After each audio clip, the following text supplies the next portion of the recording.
Tara, wala na patumpik-tumpik pa dahil ngayong araw na ito ay gagawa na naman tayo ng budget meal na gamit ay talong. Tara, simulan na natin.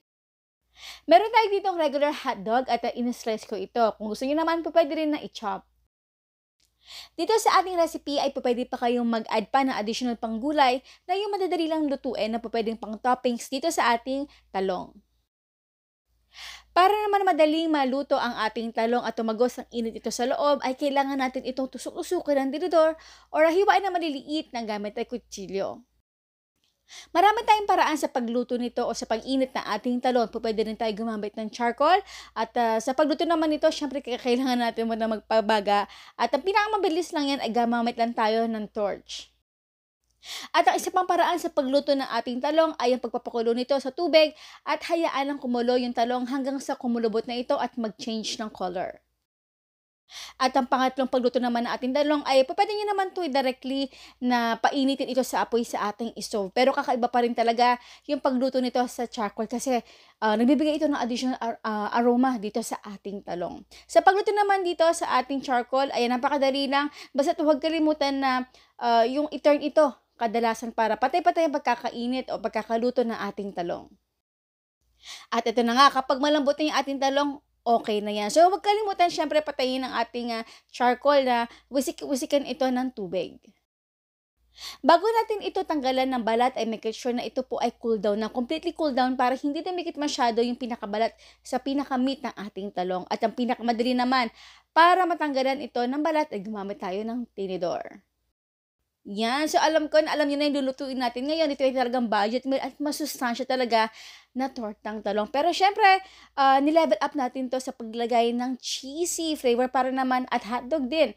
Para naman mas maraming pamakain yung ating mga chikiting. Pwede itong, ayan, pang budget meal syempre at pang baon din ng mga anak natin sa school. Kakailangan na lang natin dito ng 2 itlog at ng ating pang breadcrumbs. So, ang gamit ko dito ng breadcrumbs ay panko breadcrumbs para naman talagang crunchy ang ating tortang talong. So, kung wala naman kayong panko breadcrumbs na katulad dito, pwede rin kayo gumamit ng ginagamit natin sa pandesal na pinong breadcrumbs. So, pwede rin yon. Pero yun ay may ka-additional pang lasa at itry nyo. Nagawa na natin din yun dati. Sa pag-prepare naman ng ating talong, ay nilagay ko muna ito sa panagbatihan natin ng itlog na may asin at paminta. So, hiwain lang ito sa gitna at i-press lang ito gently. Then, i-transfer natin ito sa ating breadcrumbs. Again, i-wide lang natin ito ng bahagya. Then, nilagyan natin dito yung ating hotdog.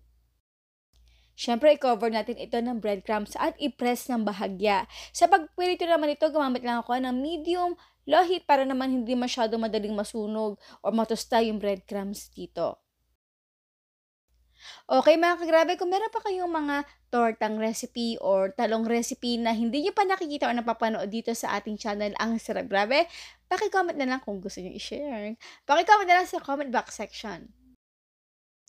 Nakagawa na nga pala tayo dito ng tortang talong crunchy version na katulad nito. Pero instead ng hotdog ang aking ginawa at alam ko mga mami na umiiwas na rin sa mga hotdog sa pagbibigay nila sa mga chikiting, ay pwede tayo maglagay ng patatas, sa toppings, pwede tayo maglagay ng carrot, pero hiwain talaga ng maliliit para madali itong maluto.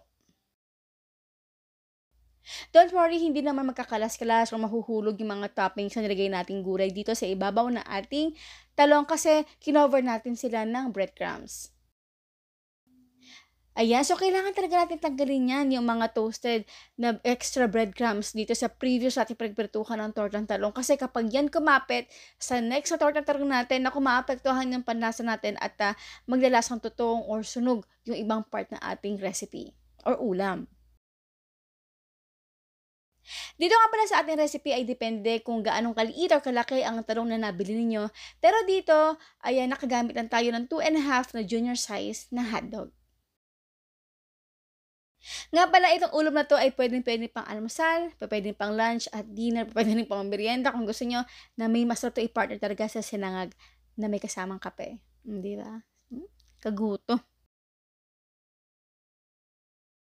At para naman sa ating finale, ito, mag-shred tayo ng ating cheese. Ang gamit ko dito ay cheddar cheese. So dito guys, ay pwede na natin ito ihain sa ating pamilya, sa mga chikiting. At meron naman tayong torch, pwede itong i-torch or ito sa ibabaw. Okay, so bakit tayo magtikiman portion? Ang tanong ni Mama Shirley, ilang pirasong talong ang nabili natin sa palengke kanina? Ang inyong sagot? Sa comment box section. Mapapansin niyo na wala tayong eksaktong measurement dito sa ating recipe kasi ito po ay depende sa laki, sa liit na mabibili yung talong. Pero, ayan, kung meron naman kayo natirang itlog sa pinagbabadan o sa pinag-coat kanina sa ating torta, ay pwede nyo naman ito ipirituhin separately.